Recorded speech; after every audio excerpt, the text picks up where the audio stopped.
The ashes of a colony, the colony of New Dawn, was supposed to be a dream. It was the hope of humanity, a shining city built on the far edge of the stars.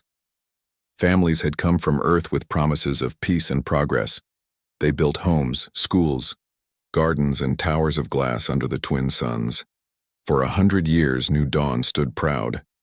It was the symbol that humanity could live anywhere, even in the far darkness of space. But dreams do not last forever. The attack came without warning.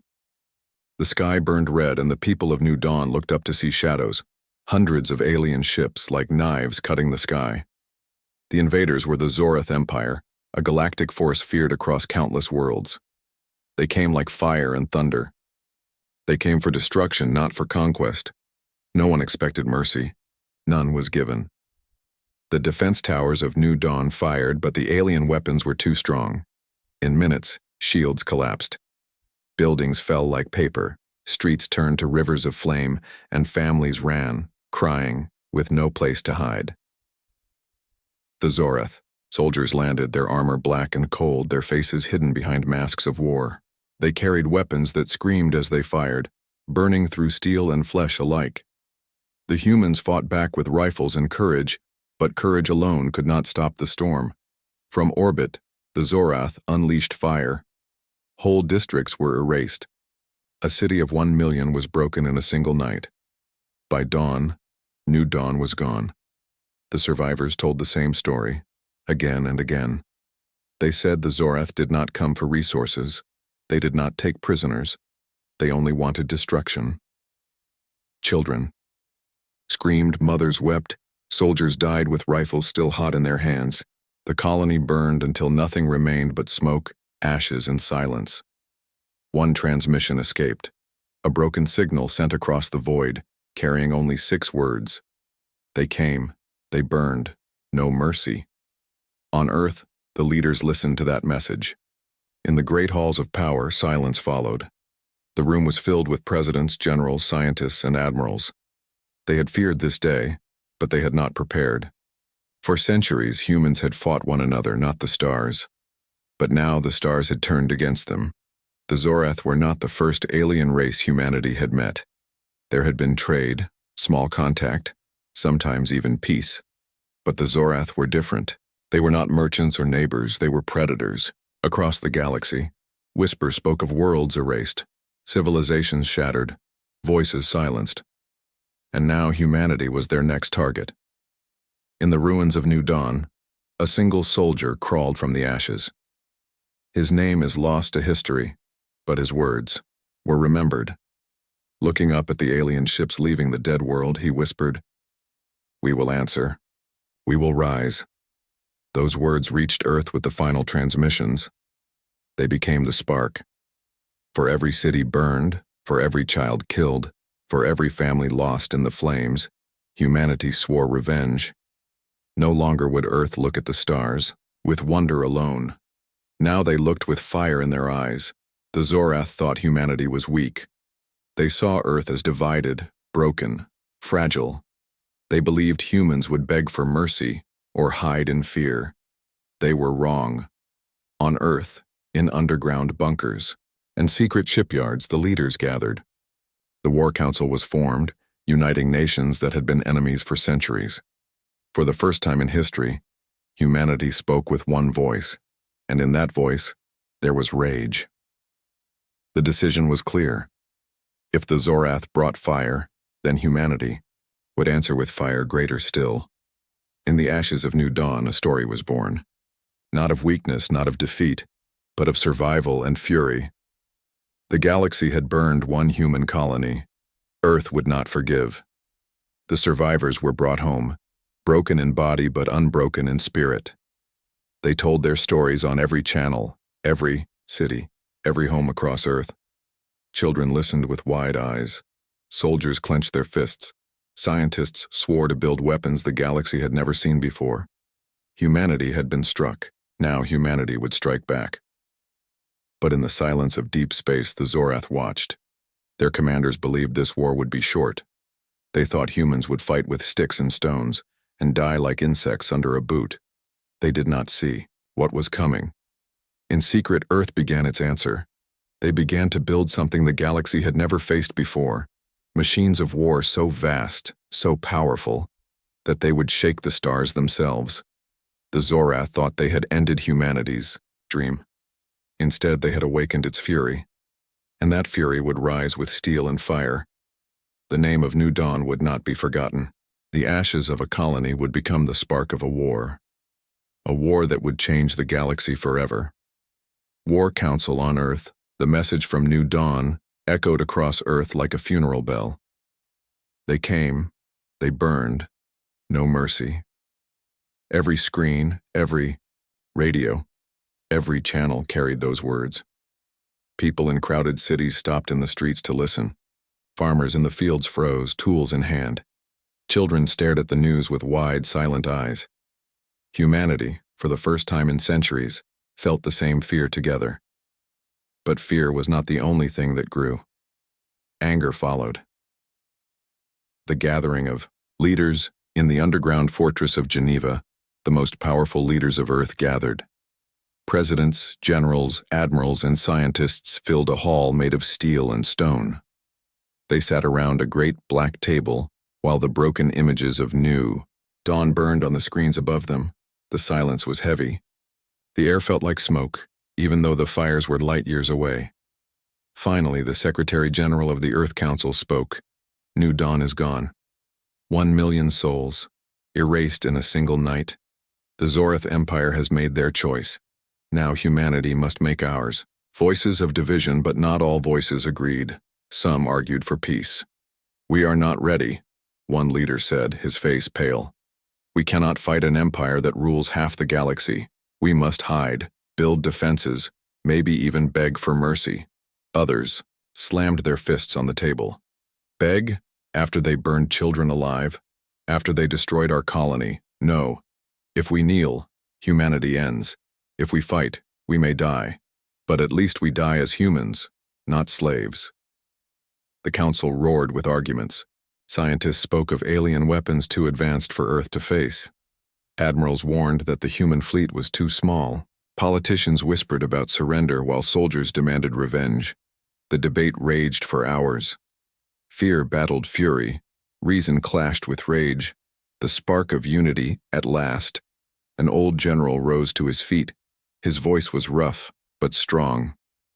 I fought wars on Earth. I saw nations burn. I saw brothers kill brothers. We promised those wars would end, and we built New Dawn to prove it. But now, the Zorath have shown us what true war means. They want us gone. All of us. This is not about New Dawn alone. This is about the survival of the human race. And survival will not come by begging. It will come by fighting. The hall fell silent. For the first time, leaders from east and west, north and south, spoke together. The council voted. The choice was made. Humanity would fight. The birth of the war. Council. Out of that hall came the War Council, a united command with power above nations. Generals, admirals, engineers, and scientists joined under one banner: survival. The old rivalries of Earth, politics, borders, ancient hatreds were pushed aside. For the first time in history, humanity was not divided into countries. It was one species, one people, one army preparing for war. The secret project. That same meeting, the council revealed something few had known. For decades, hidden beneath deserts and oceans, humanity had been building weapons in silence. Gigantic machines, experiments once thought impossible, had been waiting in the shadows. They were called Warbringers. Each Warbringer was a titan of steel and fire, larger than skyscrapers, capable of carrying thousands of soldiers into battle. They were not ships alone, not tanks alone, not fortresses alone, they were all three. A Warbringer was a weapon of survival, a city of war on legs of steel. At first, they had been only prototypes, too costly, too dangerous, too ambitious. But now, with the ashes of New Dawn still fresh in memory, the impossible suddenly became necessary. The council made its decision. Build them all. Build them fast. Build them before the Zorath returned. The pledge of humanity, Across Earth, factories roared to life. Scientists left their universities to work in secret labs. Miners dug deep into the earth to pull out metals rare and strong. Engineers designed weapons never before imagined. Farmers even gave up their fields, turning plows into parts for war. Machines, every man, every woman, every child carried the weight of survival. On the streets of every city, posters went up. They burned New Dawn, build the Warbringers. Humanity must rise. Children recited the pledge in schools. Soldiers shouted it in training camps. Workers whispered it in factories. The words became a fire in every heart. We will answer. We will rise. The enemy watches, but the Zorath were not blind. From their distant thrones, they watched humanity's sudden unity. They laughed at it. To them, humans were insects building bigger hives. No matter how many machines they built, no matter how much they shouted, the Zorath believed victory was already theirs. To the Zorath, humanity's war council was only a delay of the inevitable. They thought Earth was a candle in the dark, burning, bright, but soon to die. Yet deep beneath the oceans of Earth, the first Warbringer stirred. Its engines thundered like the heartbeat of a giant. Its armor glowed as welders sealed the last plates. Soldiers stood in silence, staring at the massive machine that would carry them into the stars. In the halls of the War Council, the leaders prepared their orders. The Zorath had given humanity ashes. Now humanity would give them war. The birth of Warbringers, the decision was made. Humanity would fight. But to fight an empire that burned worlds, humanity needed more than courage. They needed giants. The answer was hidden in secret blueprints and forgotten projects. Engineers had once dreamed of machines so vast, so powerful, that one could stand against an army. The dream had been locked away, too expensive, too dangerous, too impossible. Now the dream became Earth's only hope. The first forge, deep under the oceans, in shipyards carved into the rock, the first Warbringers began to rise. Massive hangars shook with the thunder of machines. Sparks rained down like stars as welders cut and shaped plates of steel thicker than fortress walls. Each Warbringer was a titan, longer than skyscrapers, heavier than mountains. They were more than war machines. They were moving fortresses. Engines the size of houses powered their cores. Cannons stretched like towers. Missile bays opened like jaws ready to bite. To build one was madness. To build 800,000 was insanity. But humanity was desperate, and desperation gives birth to miracles. Hands of the builders, it was not soldiers alone who made the HFY Warbringers. It was farmers who melted down their tractors, miners who dug day and night for rare metals, children who collected scraps from the streets. Entire nations became workshops. Old rivalries no longer mattered. A factory in Africa built armored joints. A laboratory in Asia designed energy cores. A dockyard in Europe tested shield generators. The Americas provided food and fuel for the millions of workers. Every continent, every city, every hand was part of the Warbringer army. Training the chosen, but machines alone could not fight. They needed pilots, crews, and soldiers. The War Council called for volunteers. Millions answered. Farmers laid down plows. Teachers left classrooms. Young men and women, barely old enough to vote, signed their names with shaking hands. Some joined for revenge, some for duty, some simply because they had nothing left after New Dawn. Training camps were built. Recruits learned how to control machines the size of mountains. They studied alien tactics, weapons, and languages. They practiced in simulators until their eyes burned and their bodies shook. Commanders told them the truth. Many of you will not return. But if you do not fight, none of us will. The first awakening at last, after months of work. The first Warbringer was ready. The massive hangar fell silent as the machine stood upright for the first time. Its legs shook the earth. Its cannons gleamed under the lights. Thousands of workers stood together, staring at the titan they had created. The commander raised his voice. This is Justice 1. The first of 800,000. It carries the anger of Earth, the fire of new dawn and the hope of humanity. The crowd erupted in cheers. Some cried, some fell to their knees. For the first time they did not feel small before the stars, fear of power. But even as the Warbringers rose, whispers spread. What if the machines turned against their creators? What if their power became too great? Some leaders feared that humanity might become as cruel as the Zorath. Others feared that so many weapons in human hands would bring not victory, but destruction. Still, the council pushed forward. Without the Warbringers, they said, we are already dead. A message for the galaxy. When the first 10 Warbringers were complete, the War Council released a message to the stars. It was simple. A video showed the burning ruins of New Dawn, then cut to the massive silhouettes of the Warbringers standing in line. Behind them, Earth's flag shone bright.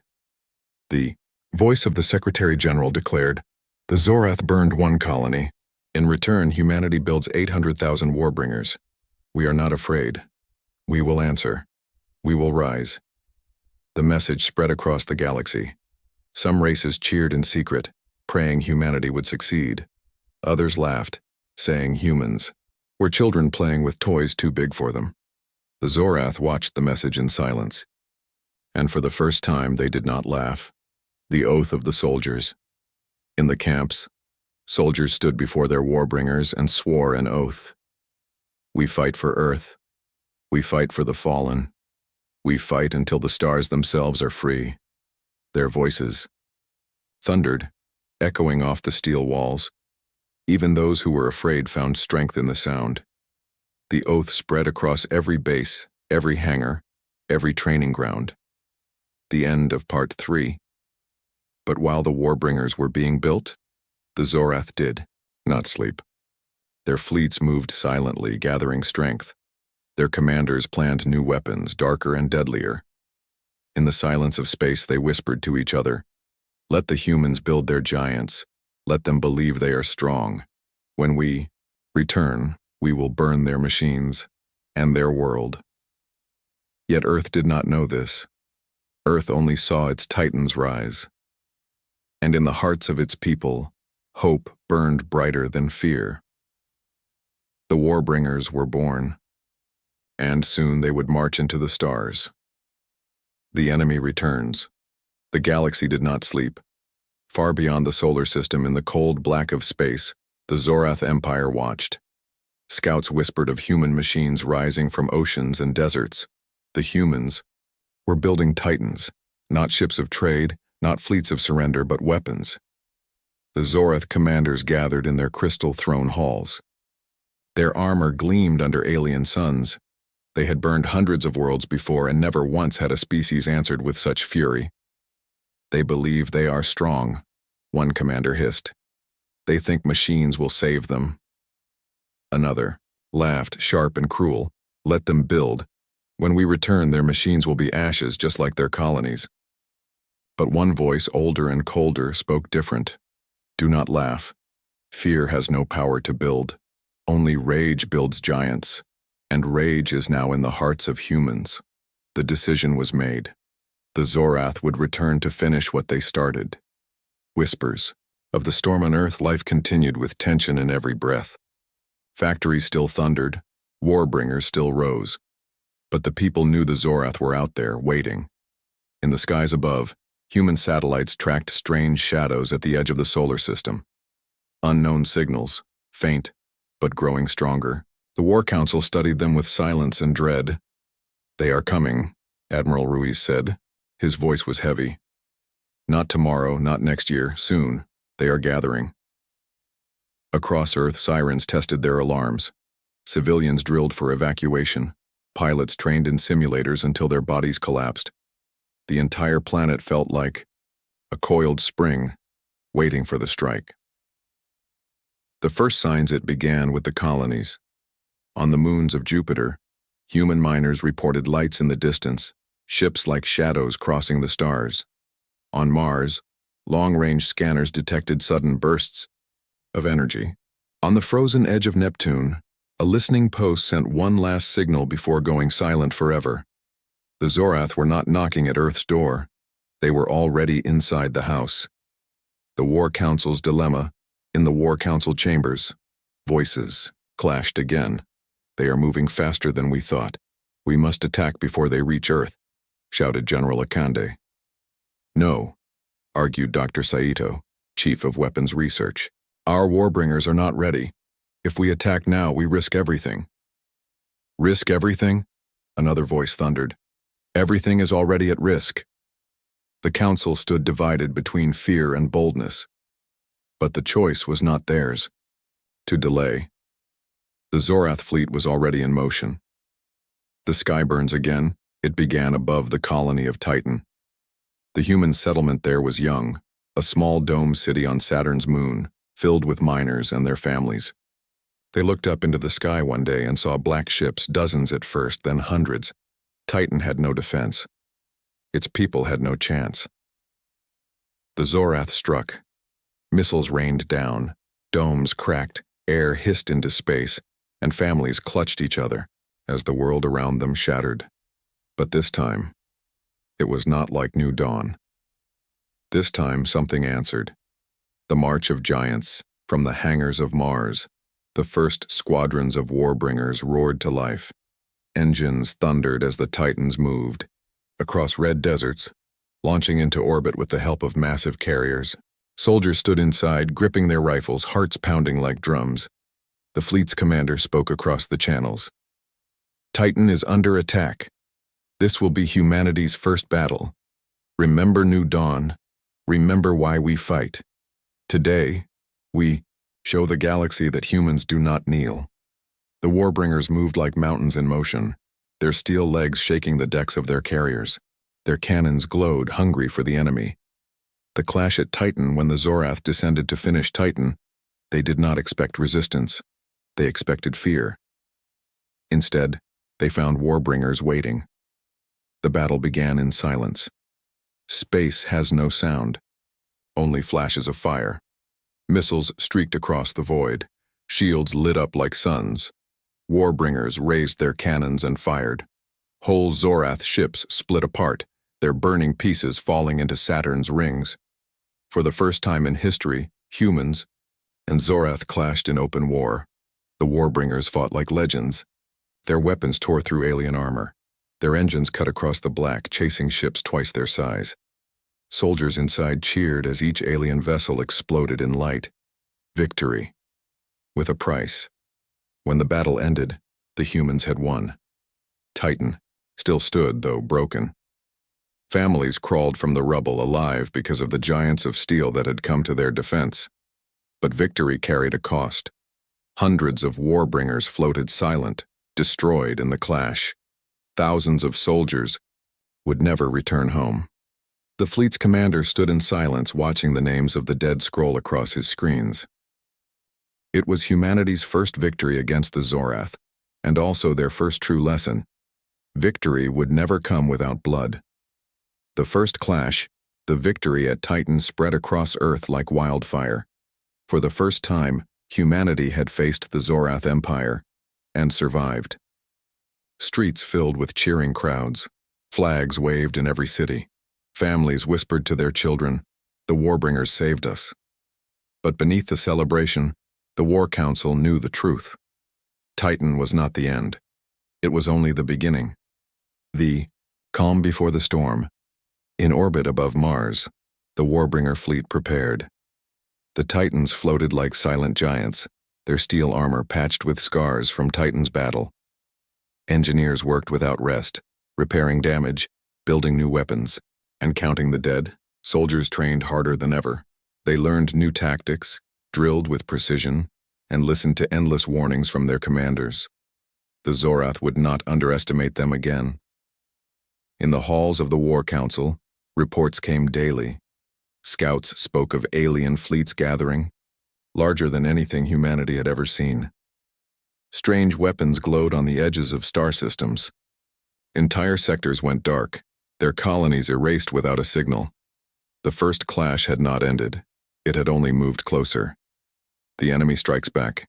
The Zorath returned in force. Not 100 ships, like at Titan, but thousands. A tide of black steel, poured into human territory, their engines burning across the void. Their weapons were faster, stronger, deadlier. They had studied the Warbringers at Titan. They had adapted.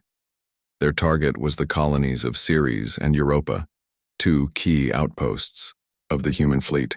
If they fell, the path to Earth would be open.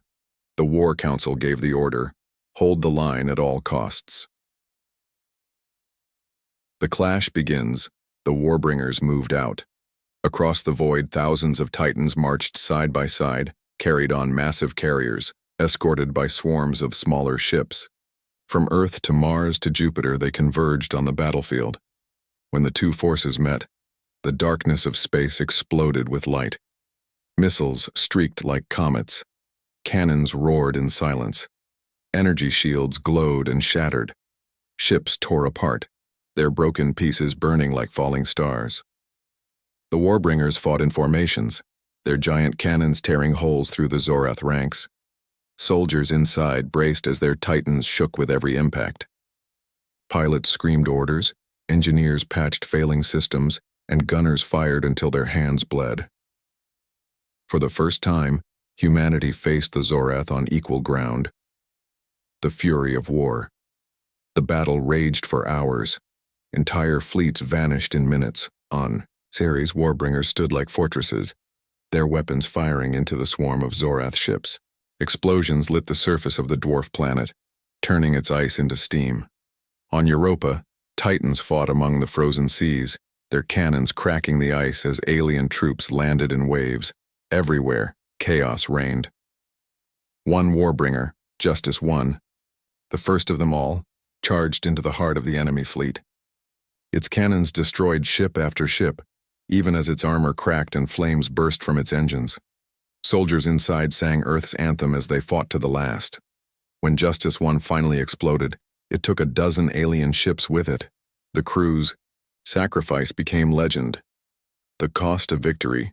When the battle ended, the silence was deafening. The Zorath retreated, their ships broken and burning. Humanity had won again. But the price was beyond imagination. Hundreds of Warbringers were gone. Tens of thousands of soldiers would never return. Europa's seas boiled with wreckage, and Ceres lay broken, half its surface scarred by fire. On Earth, the news was delivered with both pride and sorrow. Families wept as they saw the names of the dead scroll across screens. Yet even through the tears, voices rose. They held the line. They saved us. The first clash had proven something the galaxy would never forget. Humans could bleed, humans could die, but humans would not surrender. The enemy learns far away. The Zorath Empire studied the battle. Their commanders hissed in anger. Never before had a young species cost them so much. Never before had their fleets been stopped twice. They vowed revenge. They began building new weapons greater than anything humanity had yet seen. Weapons that could burn entire worlds with a single strike. The Zorath would not rest until Earth itself was dust. The spirit of humanity, but humanity did not rest either. From the ashes of the first clash, new courage rose. Recruitment tripled. Volunteers filled the training camps. Factories ran day and night building more Warbringers. Children painted pictures of Titans on their walls. Songs were written about the soldiers of Europa and Ceres. For the first time, Earth's people felt not just fear of the stars, but pride. The galaxy had thought humans were weak. The first clash proved otherwise. Closing scene of Part 5 in the ruins of Europa's battlefield, among the broken ice and the twisted steel, a single Warbringer still stood. Its armor was cracked, its weapons empty, its engines nearly dead. But it stood tall, its flag still flying, defiant against the stars. A message was sent back to Earth from that last surviving crew. We held the line. We are ready for the next. And far away in the darkness, the Zorath prepared their next strike. The first clash was over. The real war was only beginning. The turning point. The first clash was over. Humanity had survived. But just barely. On Earth, the people buried their dead, honored their heroes, and prepared for the next storm. The Zorath had retreated, but no one believed the war was won. The War Council knew the truth. The enemy was only waiting, preparing something far worse. The silence before Doom Weeks passed with no attack. The colonies rebuilt their defenses, and more Warbringers rolled out of the shipyards. Yet the silence felt heavy, unnatural. Then the silence broke. From the edge of the galaxy came whispers. Outposts went dark one by one. Entire systems stopped sending signals. Scouts never returned. Something new was moving in the dark, something even the Zorath had never used before. The War Council gathered in secret. On the great table before them flickered images from hidden satellites. The pictures showed devastation. Planets turned to ash, oceans boiled into steam, mountains melted into rivers of fire. It was not fleets doing this. It was weapons. They called them planet burners. The weapon of extinction. The Zorath had unleashed their most feared creation, devices that could erase entire worlds in hours. They did not just kill soldiers, they destroyed everything. Cities, forests, seas, even the soil itself was burned to glass. In 1 week, 3 colonies were gone. Millions of voices silenced forever. The council fell into chaos.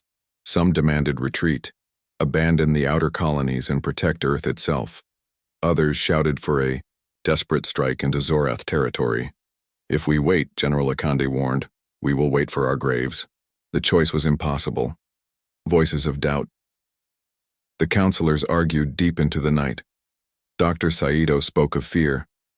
If we chase them into their own empire, we risk everything. Their numbers are greater, their technology older. We are children in their house of fire. But Admiral Ruiz slammed his fist on the table. Children who fight grow into warriors. If we stay, their planet burners will find Earth. And when they do, there will be nothing left. Silence followed. The leaders looked at each other and knew the truth. Earth could not hide. Humanity had to strike first, the turning decision there. War Council gave its order. Take the war to the Zorath. The greatest fleet in human history was prepared. Hundreds of thousands of Warbringers, escorted by carriers and warships, gathered in orbit around Earth. Families lined the shores and cities to watch as the giants rose into the skies, their engines glowing like new suns. The soldiers knew what it meant. This was not defense anymore. This was invasion. The farewell of Earth before departure, a great broadcast was made. Screens lit up across every colony and every city. The Secretary General spoke with fire in her voice. Humanity does not wait for death. Humanity does not beg. We will not hide behind our walls while our colonies burn. The Zorath burned New Dawn. They burned Europa. Now we carry the fire to them. We do this not for vengeance alone, but for survival. We fight, so that no human child ever fears the stars again. The speech echoed through every home. Families wept, proud and afraid. Soldiers inside the Warbringers stood tall, their hearts burning with both fear and fury. The fleet moves, the order was given. Engines ignited. The human fleet stretched across the void, 800,000 Warbringers moving together. It was a sight the galaxy had never seen, a river of steel flowing through the stars. Unstoppable. United, alive with vengeance, scouts were sent ahead, mapping the path into Zorath space. Carriers kept close to protect the Titans. Smaller ships darted around, shielding the giants from sudden ambushes. Every soldier inside knew the risk. Few expected to return home. Yet not one refused the order. The enemy reacts. When the Zorath saw the human fleet enter their territory, they were shocked. Never before had prey dared to bring war into their empire. The Zorath were used to fear, to surrender, to silence. But humanity was not silent. Humanity roared with engines and cannons. Zorath commanders screamed for reinforcements. Fleets scrambled to intercept. Planet burners were moved into position. The Empire, for the first time in centuries, felt uncertainty. The shadow of sacrifice among the soldiers, there was no illusion. They whispered to one another in the steel halls of their Warbringers. We may not return, but if we fall, humanity rises. Mothers kissed their children goodbye through screens. Fathers sent messages that would never be read. Young recruits stared into the dark and swallowed their fear. The War Council reminded them, every warbringer that falls buys time. Every battle won buys hope. You are not just soldiers. You are the answer of Earth. The answer of humanity. The galaxy held its breath. At the edge of Zorath space, the human fleet stood ready.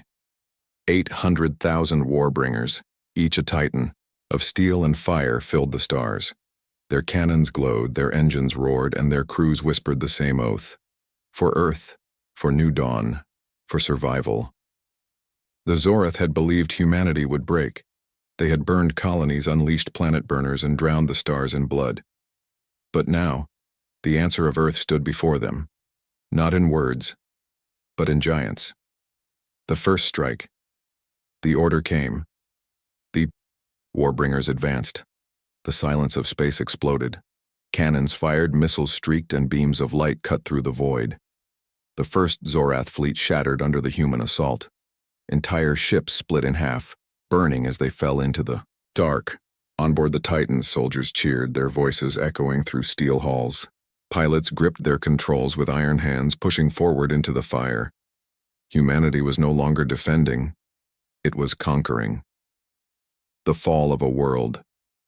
The War Council had chosen their target carefully.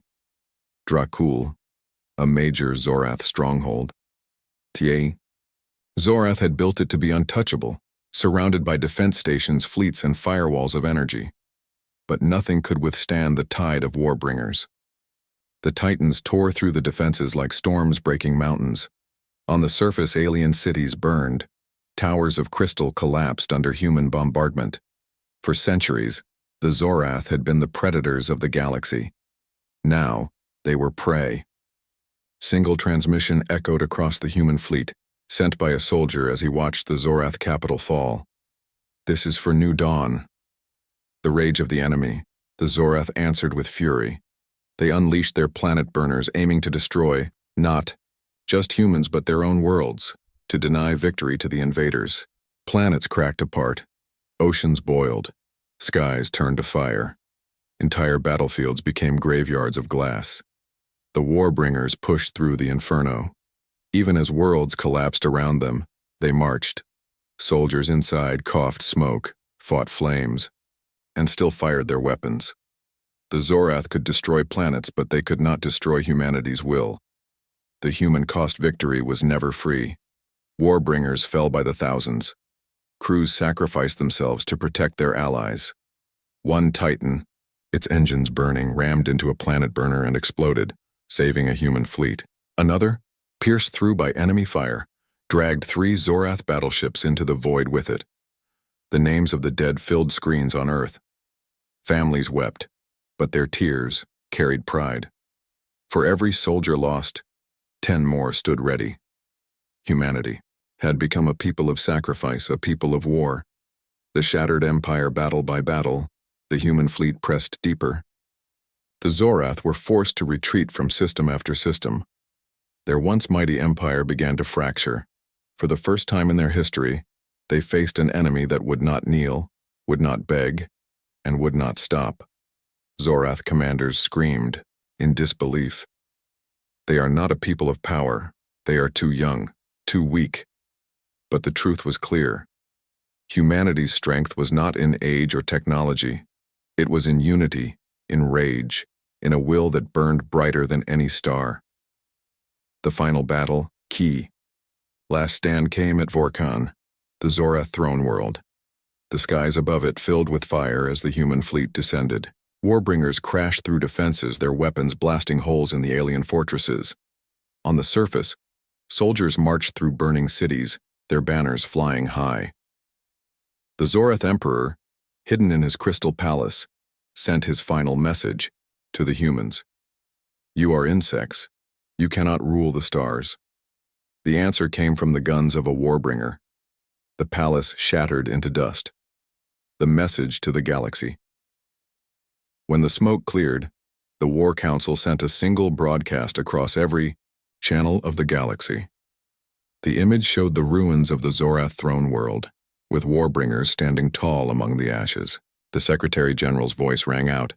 To every world that fears the Zorath, humanity has stood against them, and we are still standing. To every empire that watches, remember this day. We are human. We do not kneel. We rise. The message spread like fire. Across the galaxy, enslaved races whispered in hope. Other empires, once silent, began to watch Earth with wary eyes. The balance of power had shifted. The closing scene of Part 7 on Earth.